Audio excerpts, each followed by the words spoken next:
Bom dia a todos presentes, todos que acompanham pelos meios digitais, pelo local, que correu o risco de me colocar aqui. Quando a gente começa a pensar no assunto que a gente vai falar, eu estava pensando no assunto na semana passada, e veio a ideia do pensamento. Esse pensamento que move tudo na vida, né? Num mundo em que a gente tem influências cada vez mais fortes ao nosso redor, em que a gente tem velocidades de informações grandes e que a gente tem que cuidar do nosso pensamento por tudo que nos rodeia. E entender como o nosso pensamento é afetado e quais são os mecanismos de trabalho que a gente pode manter para que a gente tenha o pensamento sempre ajustado e equilibrado. No mundo que a gente tem hoje, informações que são difíceis de confiar. À medida que a tecnologia avança, fake news sempre teve, desde a época de Jesus, né? Ele sofreu fake news, né? Mas hoje a gente tem tecnologias que podem influenciar tanto que você pode ter uma pessoa falando alguma coisa que ela nunca falou. Livro Sublime Expiação, essa frase, que o pensamento é o dínamo da vida. Aqui o benfeitor diz o seguinte: o pensamento é dínamo da vida, bom ou mal, culmina sempre por alcançar aquele que se torna receptivo e a quem dirige. Então, o pensamento vai atingir de alguma forma aqueles que nós pensamos, nos referimos, e da mesma forma nós somos impactados. É uma energia. Então, entender e ter a consciência de que isso acontece o tempo todo é extremamente importante para o nosso movimento, para a nossa evolução. Então, é muito claro que nesse turbilhão de informações e de pensamentos, nós precisamos cuidar daquilo que é mal e o bom. Precisamos entender esse joio do trigo, nisso que nos cerca, e nós somos receptivos, né? E eu vou passar alguns livros que falam sempre do pensamento e quanto ele influencia na nossa vida, né? No livro Amor Eterno, do irmão Virgílio, diz o seguinte: o pensamento é energia em ação. Positivo ou negativo depende apenas do diapasão vibratório das ondas do pensamento. Então só depende disso, da direção que nós estamos tomando. E uma frase para mim muito interessante desse livro é essa aqui: diz-me qual o teor de teus pensamentos e te direi com quem andas. A gente tem aquela frase, né?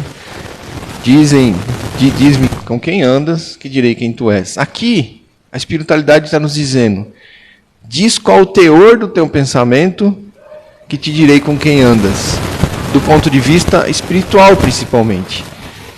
Eu me lembro que quando eu comecei a entender um pouquinho, ou me interessar pela doutrina espírita, uma das coisas que as pessoas me falavam era assim: a nossa sintonia é igual a do rádio. Hoje se usa pouco rádio, né? Mas na época era o que tinha. A sintonia é igual a do rádio. Então, se você se sintonizar numa rádio que toca aquele tipo de música, tem muita gente sintonizada com você na mesma sintonia, ou no tipo de informação. E é a mesma coisa, né? Então, essa sintonia que nós temos que tomar cuidado. É a que nós vamos levar durante o nosso dia. E, invariavelmente, nós vamos levar para o sono noturno, que é onde a gente faz as comunicações e a gente desdobra.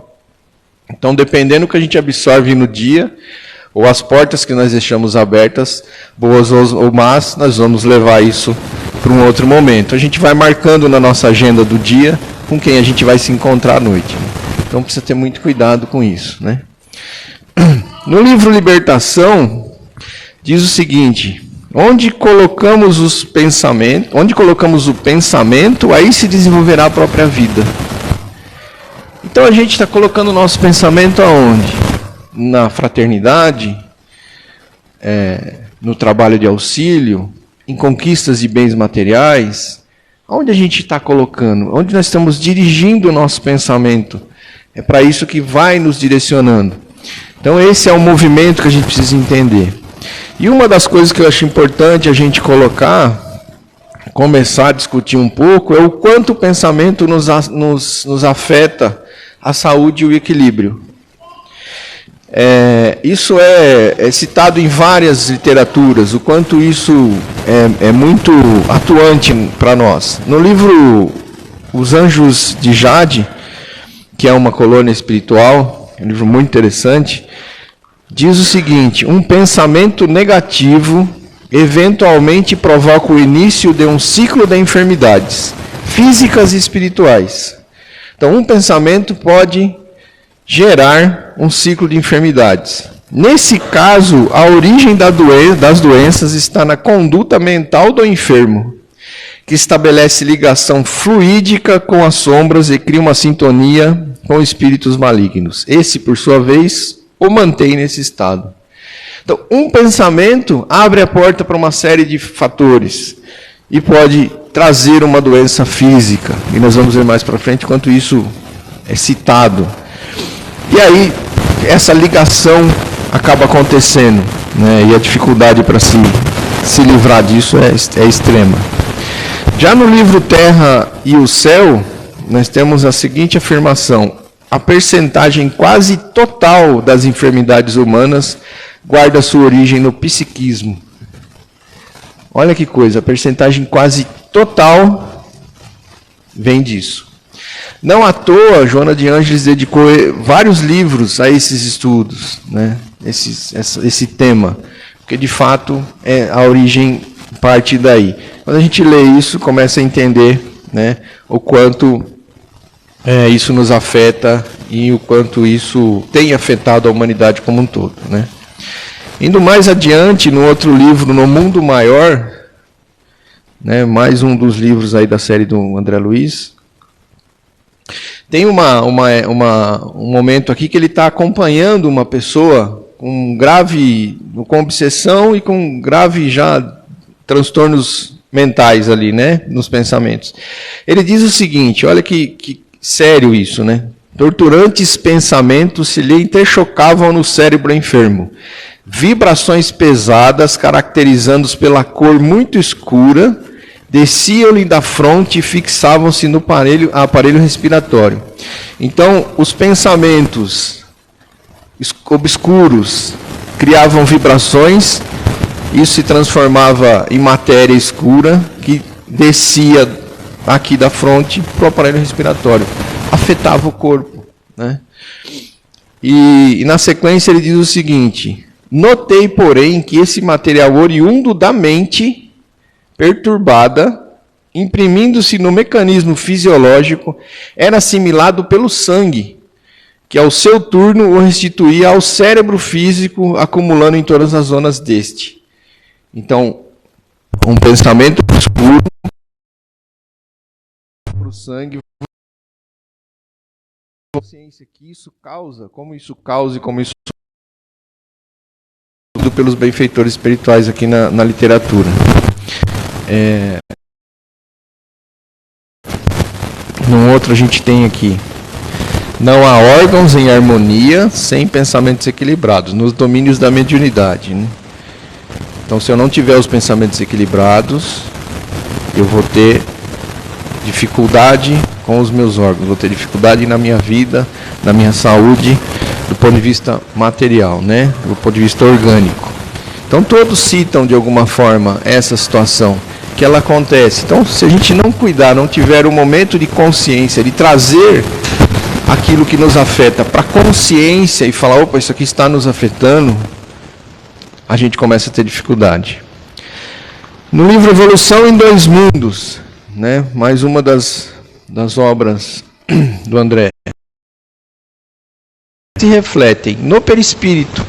Então, tudo que a gente pensa e os nossos sentimentos vão refletindo no perispírito, gerando consequências felizes ou infelizes. Vamos registrando, vai ficando gravado lá, pelas quais entramos na intimidade da luz ou da sombra, da alma ou do sofrimento.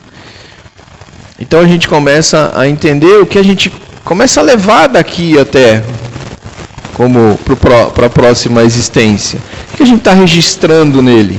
Quais são as emoções? É possível reverter de forma rápida? Isso é importante, trazendo para um nível de consciência. E aí a gente precisa olhar algumas coisas que eu estou citando aqui como portas abertas para os males. O que a gente pode evitar nesse sentido, para fechar essas portas, né? Restringir ao máximo essa influência? De novo, no livro Os Anjos de Jade, tem uma citação muito interessante que é o seguinte: as sombras se instalam apenas em moradas frágeis. Então a gente precisa cuidar da nossa morada, porque de fato nós sabemos nesse momento, principalmente de momento de transição planetária, a quantidade de ataques e de forças que nos afetam é muito grande, né? É o tempo todo, porque é sabido da transição, é sabido que esse tempo se esgota, então isso força acelera esse processo, e isso começa a ter uma influência que jamais foi vista, né? E a gente precisa cuidar, porque senão essas sombras vão se instalar, e a gente precisa ter esse cuidado. Aí no livro Sublime Expiação, ele dá aqui um alerta muito importante, que é: os males quase sempre conseguem minar as existências mais vigorosas, se estas não se renovarem na oração constante e no recolhimento salutar da meditação. Fontes geradoras de esperanças superiores e de forças desconhecidas. Ou seja, se a gente não cuidar, se a gente não tiver o orar e vigiar, se a gente não se recolher em meditação, a chance de, gradativamente, de forma constante, vai minando as nossas vai pondo em xeque a nossa fé, vai pondo em xeque nosso trabalho, a importância do nosso trabalho. Só tem um jeito, está aqui muito claro: a gente se recolher e garantir na oração essa proximidade, para que a gente absorva essas fontes de esperanças superiores que estão o tempo todo nos buscando, mas nós precisamos estar receptivos para ela, né? Mais um trecho aqui da terra, entre a terra e o céu, que às vezes isso afeta demais o nosso caminhar, que é o sentimento de culpa, de algo que a gente ainda não se desvencilhou. E o sentimento de culpa é sempre um colapso da consciência, e através dele sombrias forças se insinuam. Então também ficar remoendo nisso, que é a questão do próprio auto-perdão, e não nos colocar em movimento, apenas nos frear e ficar lamentando isso, não vai resolver. E o que precisa ser feito é justamente isso: a gente olhar para frente, como cita aqui no livro Sublime Expiação. Evocar a dor é voltar a padecê-la. Reflexionar sobre a amargura produz amarguras novas. E repassar os momentos agônicos pelo pensamento leva a agonias ainda mais afligentes, adicionando novas tristezas às antigas decepções. Então, voltar nesse sofrimento, nessa dor que foi causada, ou que causamos, ela não é a saída. Ela vai aumentar isso. Então, isso é importante ter consciência. A gente se pega voltando lá atrás no que é preciso. O livro Sétimo Selo mostra como nós podemos nos proteger esse pensamento dessa influência. Num dos relatos aqui, em uma das conferências, né, das sombras, um dos espíritos que estava incumbido de criar uma certa desavença, ele estava relatando ali ao seu superior porque ele não estava conseguindo conseguir uma determinada atitude numa família. Ele diz o seguinte: temos procurado criar desavenças entre familiares, esposa insatisfeita, filhos problemáticos, parentes difíceis. Mas dificultam nossas ações, porque perdemos a aderência mental dos envolvidos. Criamos um bloqueio. Então, isso tem o tempo todo. Porém, quando a gente se coloca nessa condição, faz o evangelho no lar, nós criamos um bloqueio. Não há aderência mental, não há sintonia do rádio. Não vai pegar. Então esse é fundamental a gente cuidar do pensamento, e uma das formas de cuidar do pensamento é manter a atividade do evangelho no lar. E aí um outro ponto que eu queria falar um pouquinho, que é qual o nosso estado atual de pensamento, né? Como a gente está hoje, como é que a gente pode tentar entender como a gente está, né? Fazer essa análise diária, né? Tentar separar, como na pesca, numa das parábolas citada por Jesus, né? Em que ele cita, né, que após a pescaria, o pescador separa o peixe para consumo e os peixes que não estão bons, né? Então, essa separação que a gente possa fazer. No livro Nos Domínios da Mediunidade, é dito o seguinte: imprescindível saber que onda mental assimilamos para conhecer a qualidade de nosso trabalho e ajuizar nossa direção. Então, se eu tenho um trabalho a fazer, seja na casa espírita, seja cuidar da minha família, seja qualquer outro que eu precise fazer naquele momento, como está a minha onda mental e o que eu estou assimilando para eu poder passar isso para frente? Como é que eu recebo isso? Que tipo de alimento eu estou recebendo, espiritualmente falando e mentalmente falando, para que eu execute meu trabalho? Como vai sair a qualidade do meu trabalho, dependendo daquilo que eu estou, né, colocando para dentro. Esse é o ponto. Então, ele traz aqui um convite. Reflita sobre aquilo que estamos assimilando, porque é o que você vai levar adiante, né? Importante isso. Já voltando aqui no livro Anjos e Jade, ele dá esse alerta, né? Aqueles que estão encarnados deveriam ter mais cuidado no que se refere àquilo que ingerem, pensam e sentem durante a vida. Então esse é um alerta para a gente pensar nisso, né? O que a gente tem feito aí, não só do ponto de vista aí do nosso corpo, mas da mente, o que a gente tem absorvido. Qual que a gente olha, o que a gente busca, o que a gente olha numa rede social, né? Que tipo de informação ou de aprendizado a gente tem buscado. Continuando no livro do Anjos e Jade, em cada mente e em cada coração reside um manancial de lucidez e loucura, resultante de boas e más escolhas. E em relação a estas últimas, a vida sempre retorna rogando reajustes. Então, uma vez que a gente está num planeta de provas e expiações, é natural que a gente tenha os dois, né? O mal e o bom em nós, né? Assim como a cultura oriental nos ensina lá o Yang e Yin, né? Yin, Yang, enfim. São aqueles círculos com branco e preto, né? E a gente tem isso. O importante é trabalhar isso, entender em que momento esse desequilíbrio começa a acontecer para o lado, né, mais sombrio e possa nos afetar o pensamento. Seguindo aqui no livro Libertação, somos, cada um de nós, um imã de elevada potência. Olha a história do rádio aí, né? Da sintonia, atraindo forças que harmonizam com as nossas, constituindo o nosso domicílio espiritual. Então, nosso domicílio espiritual, ele tem aí, nós somos esse imã, aquilo que a gente vai atrair. E aí ele dá um alerta aqui, né? Não adianta retirar a sucata que perturba o imã, quando o próprio imã continua atraindo a sucata. Então, não adianta dar aquela limpeza. Se a mente não está ainda focando em coisas boas, vai atrair de novo. É só aquela limpeza inicial.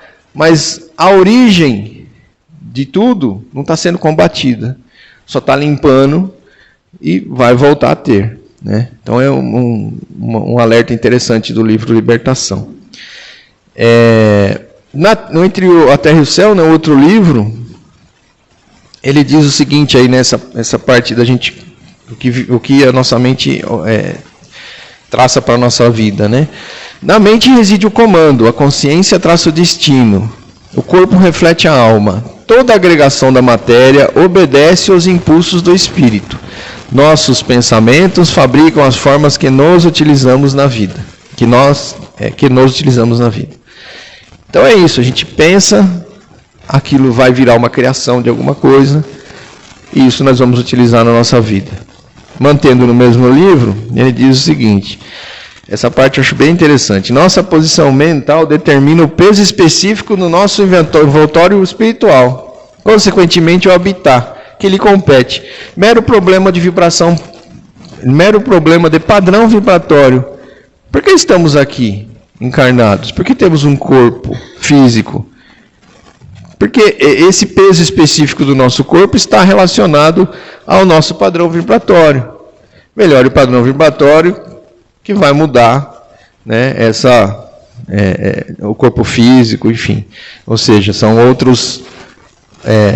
outras moradas que poderemos ter. Então, hoje estamos aqui por uma mera questão de campo vibratório. Nós ainda nos colocamos nessa situação, né? E aí, nos domínios da mediunidade, é imprescindível enriquecer o pensamento, incorporando-lhes os tesouros morais e culturais, os únicos que nos possibilitam fixar a luz que jorra para nós das esferas mais altas. Então tem lá, está disponível, mas a gente precisa estar com a sintonia. Por meio dos gênios da sabedoria e do amor que supervisionam nossas experiências. Então, a luz está lá abundante, mas a gente só vai conseguir acesso se a gente evoluir do ponto de vista moral e cultural. Então isso é muito interessante. Estamos sendo assistidos e amparados, mas precisamos da conexão. E por último eu queria falar do momento aqui, que é desligando botões e acendendo a luz. Que é uma parte desse livro que diz o seguinte: os expositores da boa palavra podem ser comparados a técnicos eletricistas, desligando tomadas mentais por intermédio dos princípios libertadores na esfera do pensamento. Então, o que acontece? Aqueles que trazem alguma palavra, alguma boa palavra, e que iluminam os locais, eles são como... Eu achei muito interessante essa comparação, né? É como se a gente estivesse no escuro e esse pessoal acende a luz. E o que eu queria lembrar aqui, fazendo menção ao ocorrido essa semana em Cambé, é que nós tivemos um fato desse, em que todos sabem, né, do acontecido na escola, em que ainda na igreja, ali nos momentos de despedida, todos tinham ali os seus sentimentos, e cada um tem a sua individualidade, mas não há como negar, todos estamos encarnados aqui por ou de muita predominância, é natural, de ódio, de vingança, de justiça, seja qual for. Porém, a mãe teve a iluminação de desligar esses botões e de acender a luz. Ainda na igreja ela disse que orassem pela filha, mas que orassem pelo algoz também. E aí, para mim, e eu até me emociono por isso, porque eram pessoas próximas, ela relembra fatos que eu vi só num livro, como Ave Cristo, que o cristão, o soldado a cavalo, acaba matando 2 filhos dele. Ele pega os filhos, levanta para os céus e faz a prece para o soldado. Então, eu nunca tinha visto isso. Então, essa é... No livro, Nos Domínios da Mediunidade, ele diz: nossos pensamentos geram nossos atos. e nossos atos geram pensamentos nos outros. E isso que foi feito. Ela mudou a luz, ela acendeu a luz e mudou o pensamento de todo mundo. De uma cidade, talvez, não sabemos quanto afetou, mas quem tem lugar de fala é ela, nós não podemos fazer nada. Não podemos julgar. Se ela pediu para não julgar, então foi isso que aconteceu, né? Então essa é a consciência que nós temos que ter. Nossos pensamentos e nossos atos vão gerar pensamentos nos outros. E essa foi a iluminação que teve ali naquele momento, tá? E por último, para relembrar isso, quanto mais desenvolvido o ser, maiores a sua fé e resignação. E aí a gente encerra. Eu gosto sempre de encerrar com um texto aqui, que eu uso em todas as palestras, porque isso me chama muita atenção. O mal será sempre representado por aquela triste vocação do bem unicamente para nós mesmos. Quer dizer, não basta não fazer o bem. Se a gente fizer o bem só para nós, ele pode se transformar em mal. Muito obrigado, muita paz.